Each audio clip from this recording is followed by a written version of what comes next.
할렐루야. 이렇게 함께 뵙게 돼서 정말 반갑습니다.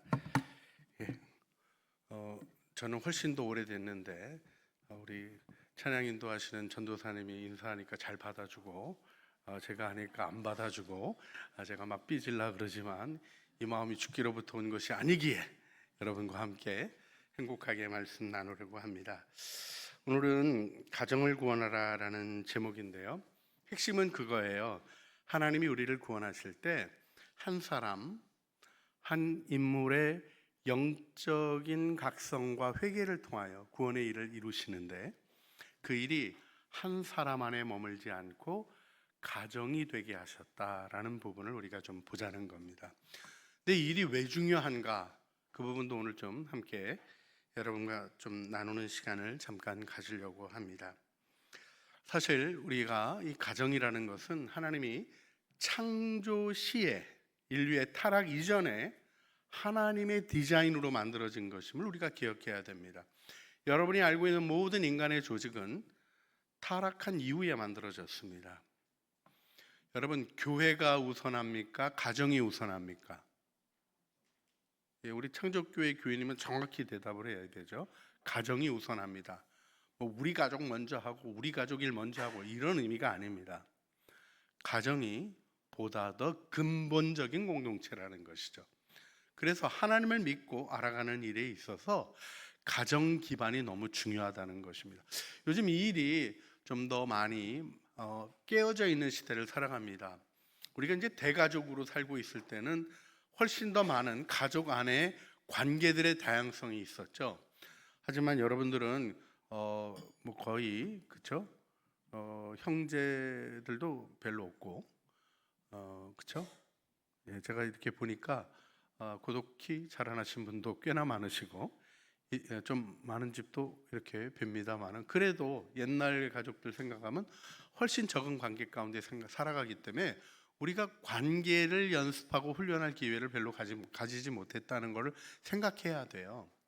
근데 원래 우리 인류 공동체가 출발해 가지고 쭉 왔던 세월 속에 이렇게 소위 핵가족이라고 불리는 형태의 가족 형태를 만든 것은 아주 최근인 걸 기억하시죠? 그죠? 100년 전만 돌아가도 같이 우르르 몰려 살았어요. 그죠? 여러분들이 매우 특이한 소위 호모 삼피엔스로는 매우 특이한 시대를 살아가고 있다는 걸 기억할 필요가 있습니다. 더군다나 우리가 부딪히는 문제들이 조금 다르게 다가오는 시대를 살아가고 있어요.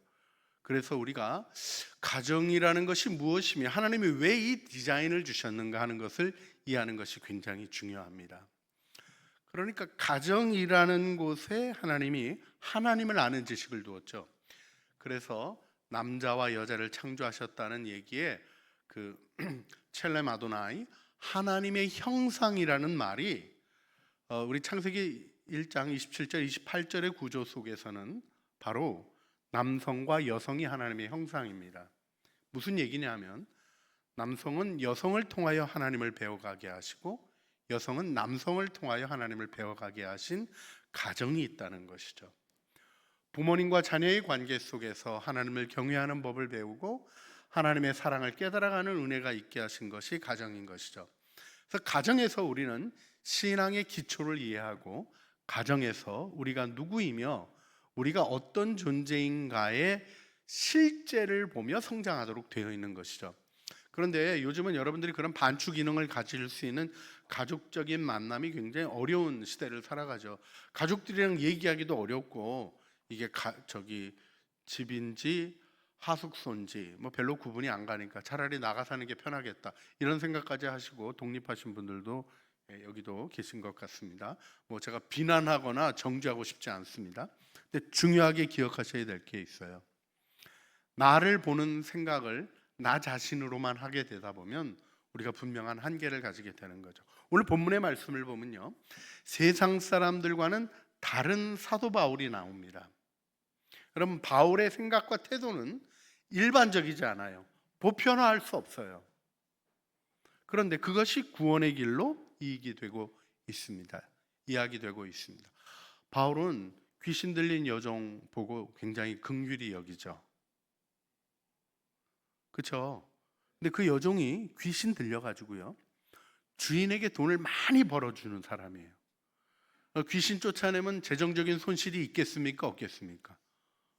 눈에 보이는 거예요. 그 주인들이 확 뒤집힐 게 바울이라고 모르겠냐고요. 근데 바울은 아무 그런 거 계산하지 않고 그 여종을 고칩니다. 귀신을 쫓아내요. 그런데요, 사역적인 입장에서도 좀 도움이 되는 게 아닐까요?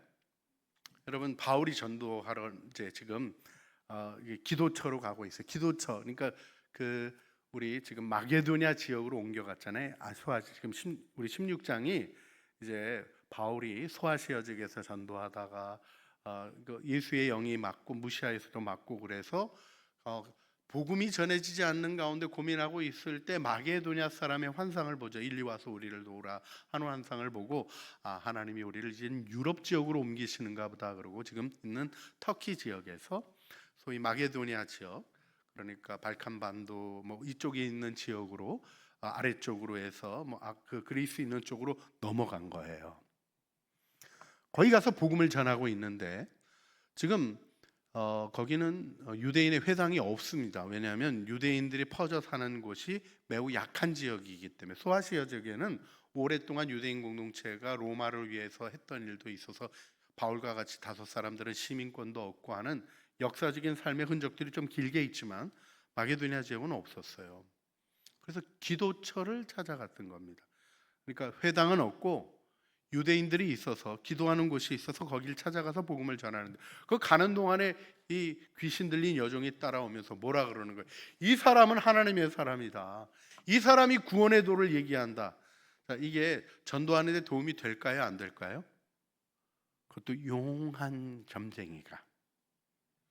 제가 어디 가서 전도하는데 옆에 어느 스님이 와서 목탁 두들기시면서 이분은 진짜 목사입니다. 그러면 어떨까요? 우리는 좀 낯설죠. 그런 거 필요 없다고 생각해요. 그런데요, 교회 안 다니는 사람들 입장에서는 저 목사님이 중도 괜찮다는 거 보니까 뭐 들을 얘기가 있나 보다, 이렇게 되지 않겠어요? 효과라는 측면에서 보면 그 일이 복음을 증거하고 바울이 사람들을 접촉하는데, 그 문화적인 접촉을 계속 시도해야 되는 바울의 입장에서는 굉장히 중요한 커넥트 포인트가 될 수 있는 부분이었어요. 근데 바울이 아니요, 괴로워합니다. 왜 괴로워했나요? 그 여인이 귀신에게 사로잡혀 있는 고통을 괴로워한 거죠. 여러분, 세상과 다른 우리들의 모습은 무엇입니까? 긍휼히 여기고 사랑하는 마음입니다. 할렐루야. 이것이 우리 가정의 기초예요. 그런데요, 여러분의 가정이 행복할 때도 있지만 조금 힘들 때도 있어요, 없어요? 왜 그러죠, 그때?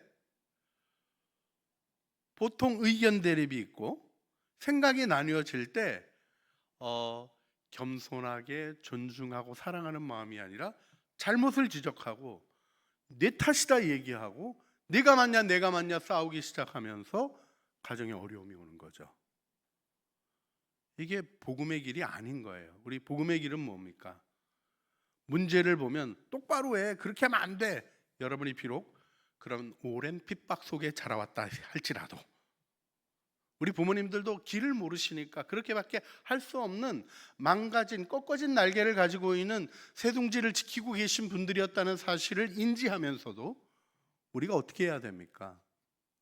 사실은 사랑하고 그 모든 묶임을 풀어주기 위해서 내가 어떤 일을 해야 할 거냐 하는 일에 있어서 영혼을 사랑하고 긍휼히 여기는 마음이 우선돼야 하는 거죠.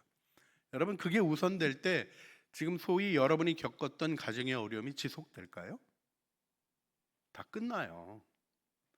대상을 긍휼히 여기는 마음으로, 사랑하는 마음으로 문제를 쳐다볼 때에 공격하고 지적하고 하는 얘기가 아니라 사랑의 마음으로, 긍휼히 여기는 마음으로, 하나님의 은혜를 구하는 마음으로 대할 때 하나님의 역사가 나타나고 하나님의 길이 열려지는 것입니다. 그래서 귀신이 쫓겨나고 그것 때문에 어려움도 왔어요. 감옥에 들어갔어요. 가장 깊은 곳에 갇혔어요. 감옥, 그 옛날에 그 던전이잖아요. 이렇게 깊은 지하 감옥에 맨 끝에 처박힌 거예요. 바울이 억울하게 맞았습니다. 매 맞은 것도요, 로마의 채찍질은 이 뼈 조각, 쇠 조각 달아가지고 이 살을 훑어내는 아주 끔찍한 형태였습니다. 매를 맞은 거예요. 그래서 씻겨주고 하는 일에 대한 부분들이 뒤에 나오는 아주 심각한 고독에 시달렸는데 자다가 일어나서 하나님을 찬양합니다. 한밤중에. 자다가 일어난 것 같지 않아요. 까무러쳤다 깨난 것 같아요. 그런데 지독하게 매 맞고 통증 때문에 깨어나가지고 찬양한다? 여러분, 이게 일반적입니까? 어쩌다가 내가 이걸 이렇게 돼가지고 내 담에 속에서 예수님을 안 만났으면 내 이 고생 안 했을 텐데, 이런 쪽으로 나아갈 그리스도인들이 요즘은 좀 많은 게 아닌가 하는 고민이 사실 제가 목사로서 있습니다. 근데 바울은, 신라는 어떻게 했습니까? 기도했어요. 기도하고 찬양합니다. 이게 찬양하고 기도한 게 아니라 기도하고 찬양합니다. 무엇을 먼저 하는 겁니까? 마음을 하나님께 열고 하나님의 임재를 경험하는 거예요. 그러니 하나님이 자신들에게 주신 은혜가 너무 감사했던 것이죠.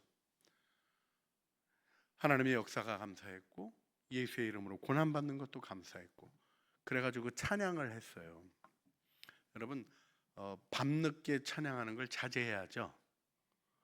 집에서 나 은혜 받았다고 막 찬양하면 있잖아요, 온 식구들이 그 찬양을 저주 소리로 들을 수 있습니다. 성경에도 나와요. 새벽에 일어나서 축복하지 말라. 그 축복이 저주 소리로 들릴 수밖에 없다. 그래요. 그런 부분이 있는데 재밌는 것은 죄수들이 들었대요. 그 찬양이 할렐루야 아멘, 옥문아 열려라, 창고야 풀어져라, 이런 찬양이 아니었던 거예요. 어떤 거였습니까? 하나님이 주신 은혜가 감사해서 영혼으로부터 솟아나오는 아름다운 찬양이었던 거죠. 그 듣고 죄수들도 아이고 자다가 듣는데 되게 좋다 그러고 들은 거죠. 잠 깨고 기분 나쁘다가 아니었어요. 여러분, 이렇게 사랑이 있는 곳에 주님의 인도하심과 하나님의 살아계심을 경험하는 곳에는 아름다운 일이 일어나는 거예요. 그리고 또 아주 다른 일이 일어납니다. 그 찬양에 하나님의 임재가 있고 나니까 창고도 깨지고 옥문도 열리고 모든 묶임이 풀리는 일이 있었습니다. 여러분, 여러분이 만약에 이 빌립보 감옥에 있었는데 묶인 게 다 풀어지고 감옥 문이 열렸어요. 어떻게 하실래요? 저를 위해서 기도해 주시길 바랍니다. 저도 바울같이 하고 싶은데 저 같으면 기회다, 주님이 주신 은혜의 기회다고 아주 죽으라 하고 달려서 도망갔을 것 같아요. 근데 바울이 그렇게 하지 않았어요. 여기서 봐야 될 게 있습니다. 기적을 자기가 지금 겪고 있는 어려움을 해소하는데 자기가 필요한 용도로 활용하고 있지 않다는 거예요. 하나님이 왜 일을 하셨는가를 바울은 주목하고 있습니다. 그렇기 때문에 이 죄수가 자결하는 모습을 보면서 그를 말리고, 재밌죠? 딴 죄수들도 도망을 안 갔다는 거예요. 그죠? 저 같은 놈 한둘은 있었을 것 같은데 바울의 태도에 다 압도되어 있었던 거죠. 여러분, 하나님의 영광이 나타나면 죄인들도 그 영광을 주목할 수밖에 없는 것입니다. 그 은혜 가운데 결국 이 죄수가 놀라게 되는 거죠. 감옥 문도 열렸는데 등불 달라 그래서 들어가서 보고는 죄수가 놀란 게 뭐예요? 옥문만 열린 게 아니라 자기가 채워놓은 창고도 다 깨져 있는 걸 보는 거예요. 세상에 별일도 이런 일이 일어났나 싶은데 이 사람들 마음에는 어떤 자유가 있기에 이렇게 풀어진 상태 속에서도 감옥 나설 생각을 안 했는가 하는 생각을 하게 되는 거죠. 정말 다른 사람들이구나, 다른 것이 있구나 하는 것을 보며 그리스도를 찾게 되는 일이 있게 된 겁니다. 내가 어떻게 해야 당신처럼 행복할 수 있겠습니까? 내가 어떻게 해야 이 삶의 곤고함에서 정말 괴롭고 짜증스럽게 살아가서 문제라도 조그만 거 생기면 인생 확 끝내버려 하는 이런 태도를 가지고 있는 내가 어떻게 구원을 받을 수 있겠습니까? 하는 질문을 바울에게 하게 되는 거죠. 그때 했던 말씀이 뭐죠? 주 예수를 믿으라. 그리하면 너와 내 집이 구원을 받으리라. 할렐루야. 자, 여기서 오늘날 문제로 좀 여러분하고 생각하고 싶은 게 있습니다. 제가 1, 2, 3부 때는 오늘 시간이 없어가지고 못 나눴어요. 근데 요즘 제가 AI 조금 쳐다보고 있습니다. 여러분에게 경고하는 바인데, 시간 너무 많이 뺏깁니다. 이게 너무 대답도 빨리 하고 진도가 나가가지고요, 막 4-5시간을 쭉 끌고 끌려가는데 아주 당할 길이 없어요. 그래서 인터넷 미디어들이 문제가 되었을 때 초기에 있었던 교회의 가르침을 다시 한번 여러분에게 나눕니다. 다스리는 방법이 뭐죠? 미디어를 다스리는 방법, AI 같은 기계를 다스리는 방법, 끈다 이겁니다. 끈다. 끌 줄 알아야 다스려지는 거예요. 게임도 하다가 그만두면 괜찮아요. 시간 가네 하면서 1시간 더 했다, 2시간 더 한다, 그럼 4-5시간도 더 갈 수 있게 망가져 버리는 단계가 들어가게 되는 거죠. TV도 꺼야 되고요, 유튜브도 꺼야 되고요, AI도 꺼서 다스릴 수 있어야 되는 부분이 있습니다. 근데 여러분 좀 많이 불리하죠. AI가 요즘 초기 직업들을 다 잠식해 버릴 분위기가 생겼죠. 네. 그리고 챗GPT든지 딥시크든지 그록 3 이렇게 나와 있는 것들, 또 클라우드에 이런 것들 접근을 안 하시고 계신 분들을 축복하면서, 인터넷 초기에 쓸데없는 거라고 안 했던 분들이 나중에 후회했던 후회가 생기지 않게 빨리 점령해서 다스리시기를 주님의 이름으로 축복합니다. 이거 보셔야 돼요. 왜냐하면 여러분들의 친구들이 벌써 그 일들을 진행하고 있는데 이게 아주 속도감이 달라요. 박태웅 의장인가 요즘 그 유튜브 많이 하시는 분이 있어요. 그분이 그 얘기 하더라고요. 그 코딩 쪽에 강하신가 봐요. 그래서 코딩 전문가들을 알고 있나 봐요. 요즘 코딩하는 사람들이, 그 컴퓨터 언어 코딩하는 사람들이 AI를 사용하면 어떠냐고 물어보면 30% 효율이 올라간다고 얘기한대요. 대단한 거죠? 그런데요, 코딩에도 고수가 왕고수들이 있대네요. 이름만 대면 다 아는 사람들. 그 사람들한테 물어봤더니 대답이 다르더래요. 나 같은 사람 10명하고 일하는 느낌입니다고 얘기한대요. 이게 확 다른 거예요. 좀 쉽게 표현하자면 10배로 뛰는 거거든요. 10배로 능력들이. 근데 내가 7이고 제가 10일 때는 3밖에 차이 안 나잖아요. 견딜만해요. 근데 10배 되면 나 70, 제 100 그러면 30이에요. 좀 커요. 근데 그렇게 안 되는 거예요. 70짜리는 50밖에 활용을 못 해요. 100짜리는 100 활용해요. 그러면 한 반 정도. 그래서 빈익빈 부익부가 심해질 거라는 경고들이 나오고 있죠. 그다음에 요즘 코딩 초기 하는 사람들을 고용하지 않습니다. 왜요? 얘가 그냥 하는데요. 너무 잘한대요. 저는 그쪽을 안 해봐가지고 손 사기치는 거야. 한 번도 코딩 같은 거 해본 적이 없어요. 근데 얘기 들어보니까 일리가 있더라고요. 그래서 미국에서도 1년에서 3년 차 직원들이 많이 해고되고 있는 일이 시작됐다는 얘기가 들려져요. 여러분 현실입니다. 노력해야 되죠. 뭐가 살아남을 거냐? 뭐가 살아남을까요? 설교가 살아남을까요? 이런 때 좀 밀어주시면 좋을 텐데 의심의 눈으로 쳐다보고 계세요. 목회와 같이 사람을 접촉하고 하는 일들이 좀 더 길게 갈 거라는 얘기는 하지만요, 지금 제가 챗 GPT 쪽으로 좀 보고 있습니다. 챗 GPT 4.0 나오고 1년 8개월 이 정도 돼서 한번 크게 업그레이드 된다면 지금 한 4.5까지 가 있거든요. 제가 4.0 쓰는데 매달 20불씩 내요. 4.5는요 매달 200불 내야 돼요. 근데 200불 내는 거 쓰는 사람들이 한 얘기를 들어봤더니 교수님이 나 이제 교수 그만둘래 그러시더라고요. 자기보다 너무 논문 잘 쓴다는 거예요.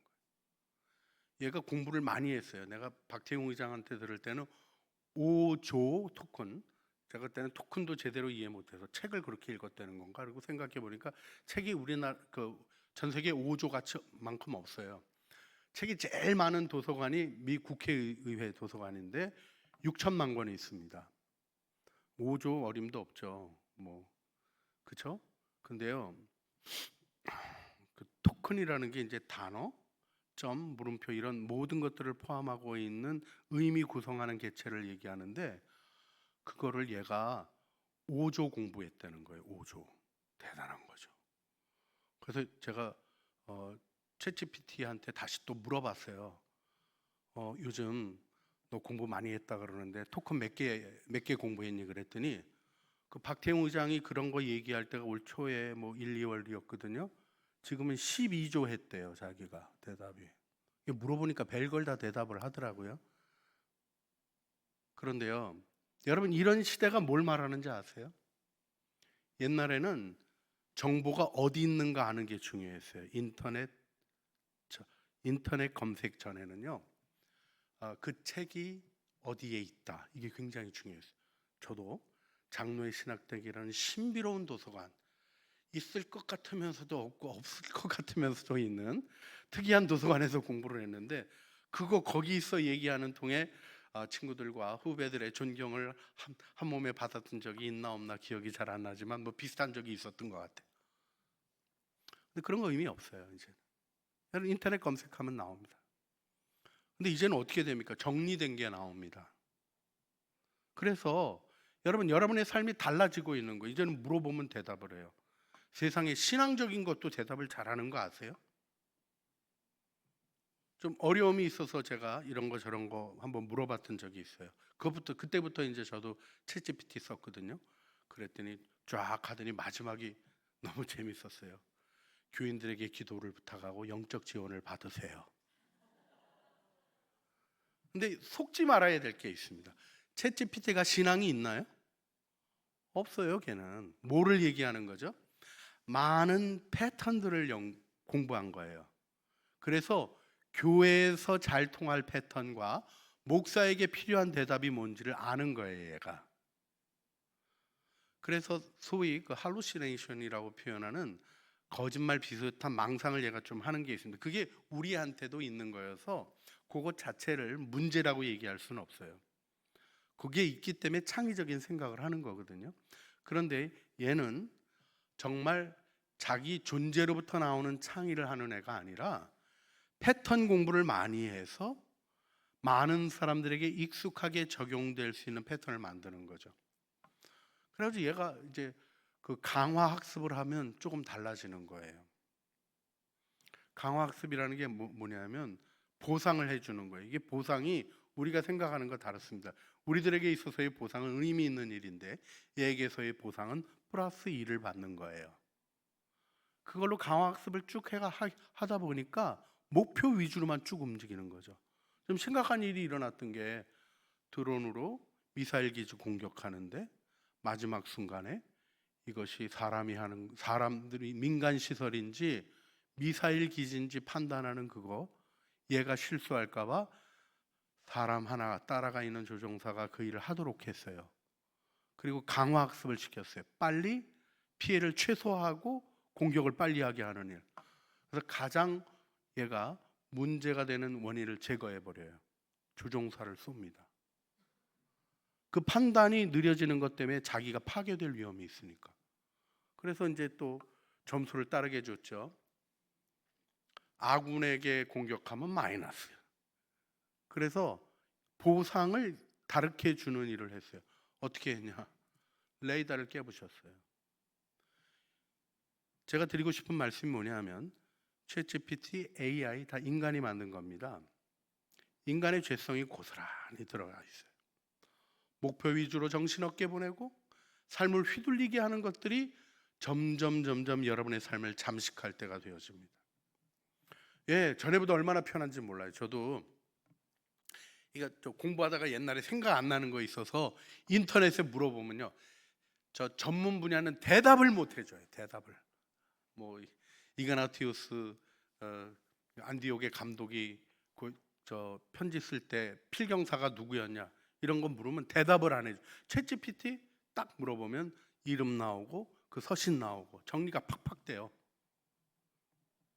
그래가지고요 시간을 엄청 벌어주는 것 같아요. 근데 보면 에너지를 얼마나 뺐는지 몰라요. 여러분, 이런 일들이 있는 정신없는 세계를 여러분이 살아가게 됩니다. 이걸 여기서 우리가 해방되고 구원되는 길이 어디에 있을까요? 여러분, 우리가 조금 더 분명하게 봐야 될 게 있는데, 챗GPT가 좀 너무 GPT 얘기 오래 하는 것 같아서 제가 조금 걸립니다만 여러분하고는 꼭 나누고 싶은 얘기여서, 자기 생각과 판단을 얘는 이 인간 지능하고 다르게 해요. 의미를 계산하지만 지각하지는 못해요. 그런데 사람은 자신의 생각과 판단을 소위 메타 인지한다 그러죠. 메타적으로 생각해요. 그걸 넘어서 생각하는 걸 하는 게 사람이에요. 그래서 목적 의식을 갖고 있는 게 사람의 생각이고, 얘는 많이 활용되고 수용되는 패턴을 찾아내는 거예요. 그런데요, 이게 자꾸 윤리적인 문제를 일으키니까 얘가 윤리적인 판단을 하게 하면 잘하지 않을까 생각하지만 오히려 더 위험해지는 거죠. 어떤 지역에서는요, 통제가 강화되어 있는 게 안전한 지역이 있어요. 도덕적인 부패가 있고 깡패들이 날뛰고 이런 데는 통제가 강화돼야 되잖아요. 그러니까 통제 강화의 부분이 얘가 인지하는 좋은 방식이 되어집니다. 그런데요, 이거를 편안하고 잘 살고 있는 사람들에게 가져오면 어떻게 되나요? 오히려 문제가 되는 거예요. 인간 사회는요, 한 원칙 가지고 다 적용할 수 있는 게 없습니다. 그래서 예수 믿는 게 정말 축복인 게 뭡니까?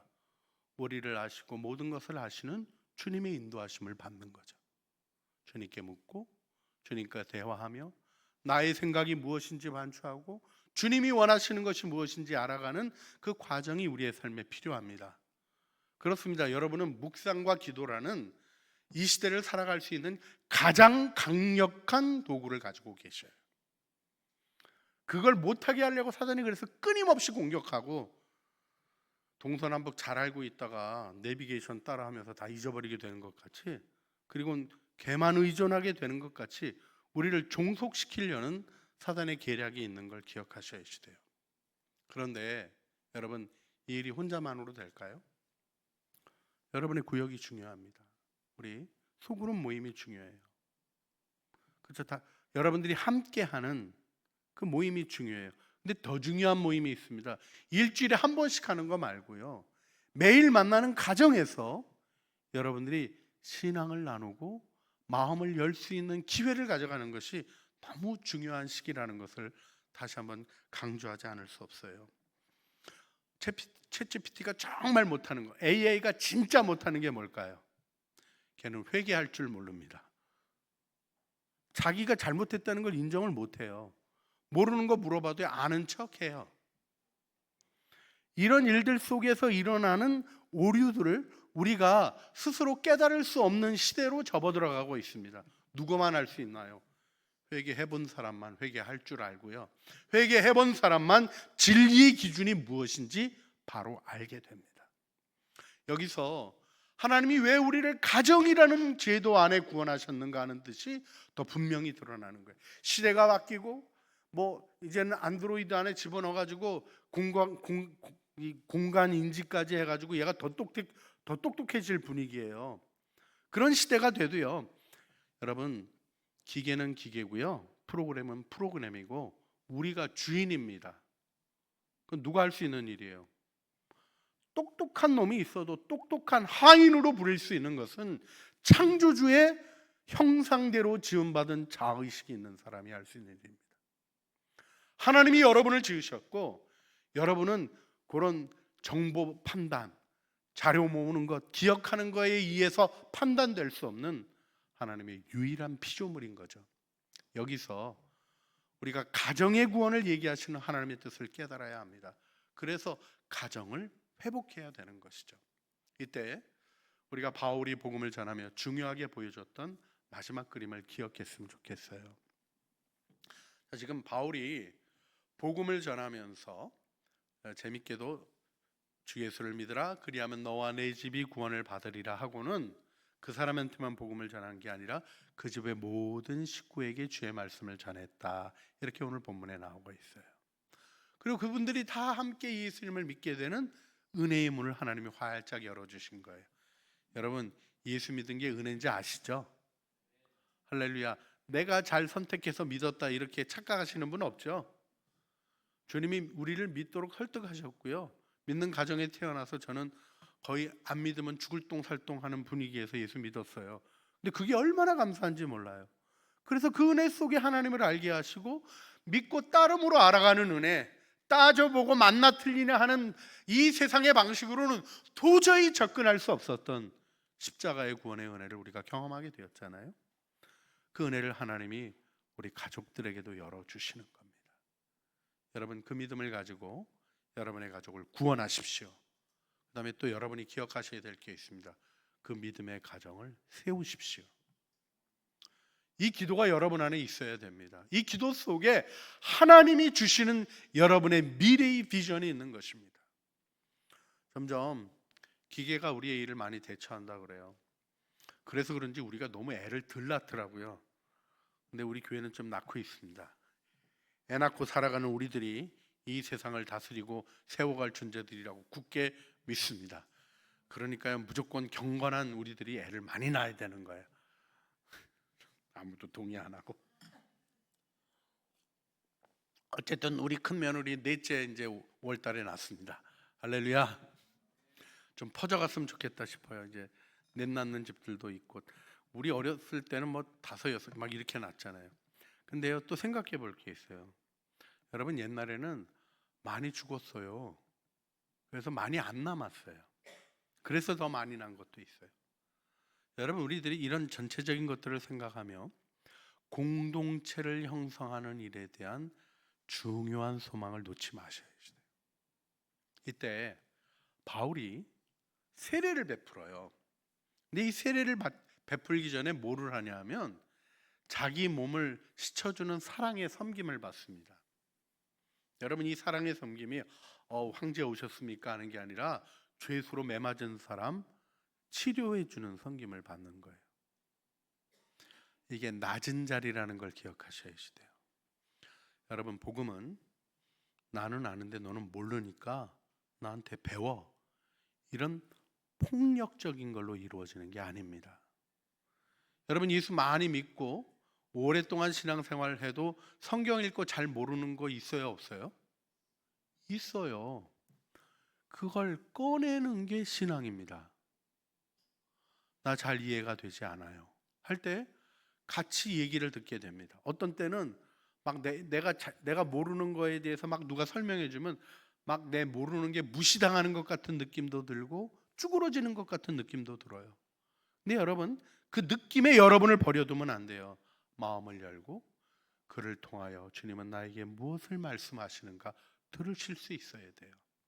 그를 따라가는 게 아니라, 그에게 종속되라는 것이 아니라 그를 통하여 주시는 진리의 말씀을 대할 수 있는 영적인 자세를 아름답게 세우라는 거예요. 그건 낮아질 수 있는 힘입니다. 여러분, 누가 겸손할 수 있냐면요, 능력 있는 사람이 겸손할 수 있어요.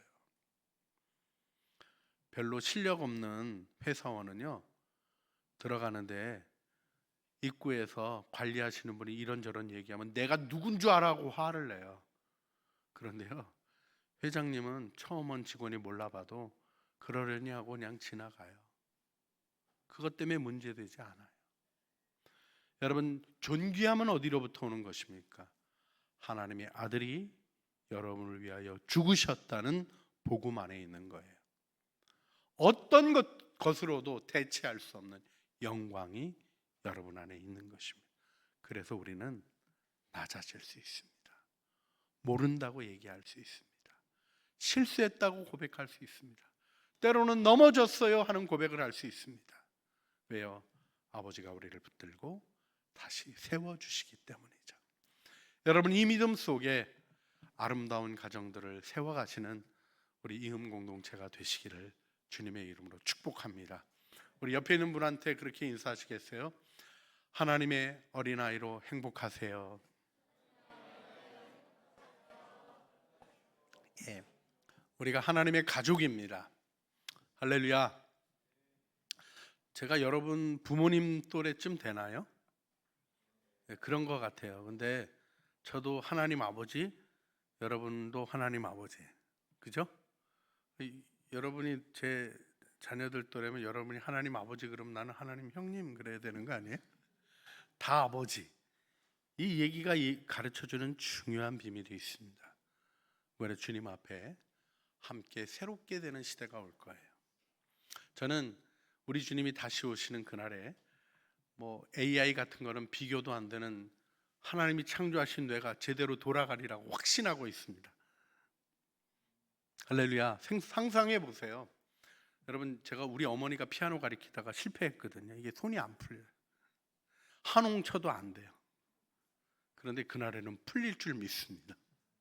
저도 연주하게 될 거예요. 그러면 뭐가 있어야 되겠습니까?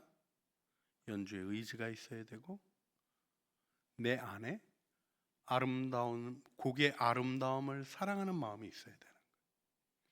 그거를 우리의 삶 속에서 훈련하는 겁니다. 그 일은 지적하는 걸로 배우지 못하고 비판하는 걸로 배우지 못합니다. 존중하고 사랑하는 가정이라는 끊을 수 없는, 그렇잖아요. 식구 암만 마음에 안 들어도요 호적에서 못 지운다니까요. 절대로 못 지워요. 이렇게 연결되게 하신 하나님의 뜻을 믿으며 주님 안에서 아무리 힘들고 어려운 것, 제가 여러분들 중에 혹여 그 마음에 아픔이 있는 식구들이 있는 것 때문에 마음 어려울 분들이 있지는 않을까 고민합니다마는 그것조차 허락하신 주님이 여러분을 그 위에 존귀한 모습으로 디자인하시고 계획하신 것을 굳게 믿으시고 주님의 은혜 가운데 영광스러운 가정을 세우시기를 주님의 이름으로 축복합니다. 예수 믿고 가정을 구원합시다. 기도하겠습니다. 우리 함께 이 시간 기도할 때 하나님, 우리가 섬기는 이 모든 일들 속에 가정을 구원하는 복음의 능력을 경험하게 하여 주시옵소서. 우리 기도하기를 원합니다.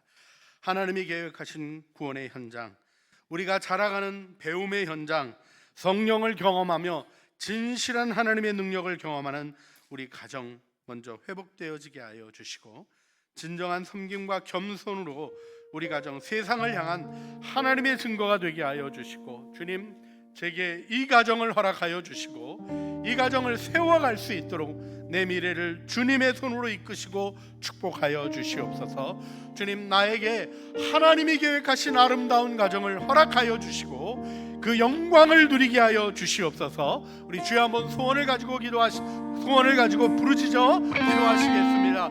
주여, 우리의 기도에 응답하시는 하나님의 선하심을 바라보는 저희들의 구원을 들어주시고 하나님의 약한 세대 가운데 저희들을 구원하시는 하나님의 능력을 나타나게 하여 주시고 우리들이 주님의 뜻을 따라서는 영광 안에 하나님의 뜻을 기뻐하는 능력 안에 있게 하여 주시고 목표 공동체로 나아가게 하여 주시옵소서. 하나님 진정한 구원의 기쁨을 누리는 은혜 안에 있게 하여 주시옵소서. 주님, 영광 받아 주시옵소서. 주님, 우리들의 삶에 부활하셔서 살아계신 예수님이 계셔서 감사합니다. 예수님이 드러나는 가정 우리로 말미암아 이루어지게 하여 주시고 예수님을 믿을 때에 가정이 구원을 얻겠다고 하신 약속을 신뢰합니다. 형식적인 신앙이 아니라 마음 나누는 대화로, 강요하는 자세가 아니라 겸손한 모범으로 신앙이 세워지게 하여 주시고 전달되게 하여 주시고 하나님의 역사를 경험하는 복된 가정으로 우리들의 삶을 축복해 주시옵소서. 예수 그리스도의 이름으로 기도합니다. 아멘.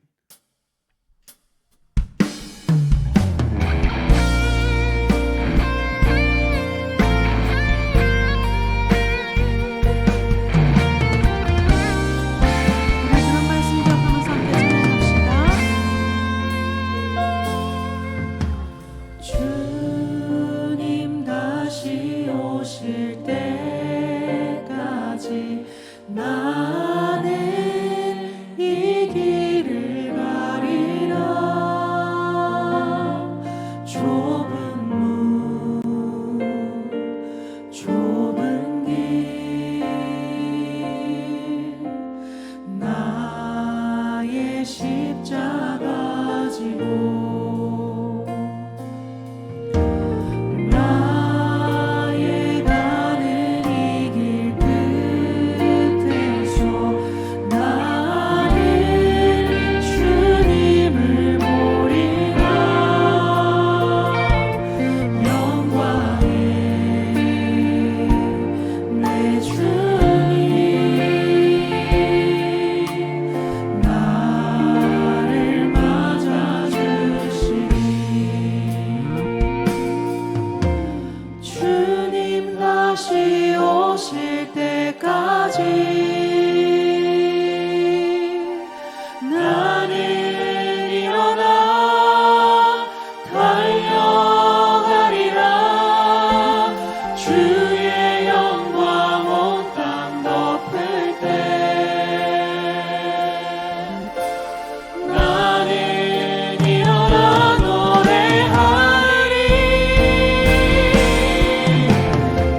병든 자에게는 의사가 쓸데없고 병든 자에게라야 쓸데있나니 내가 의인을 부르러 온 것이 아니요 죄인을 불러 회개시키러 왔노라.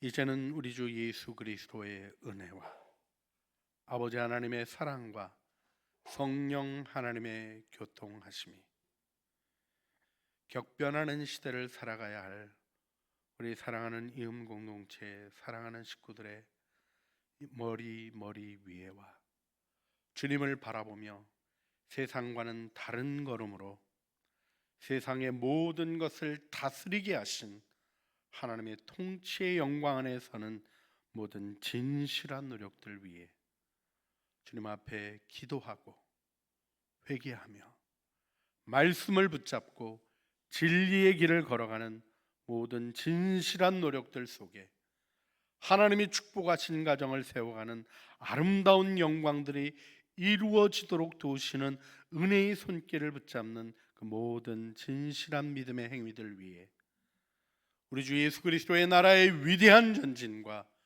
다시 오실 주님을 맞이하는 우리들의 삶의 아름답고 온전한 완성 위에 이제와 영원 무궁토록 함께 있어지기를 간절히 축원하옵나이다. 아멘.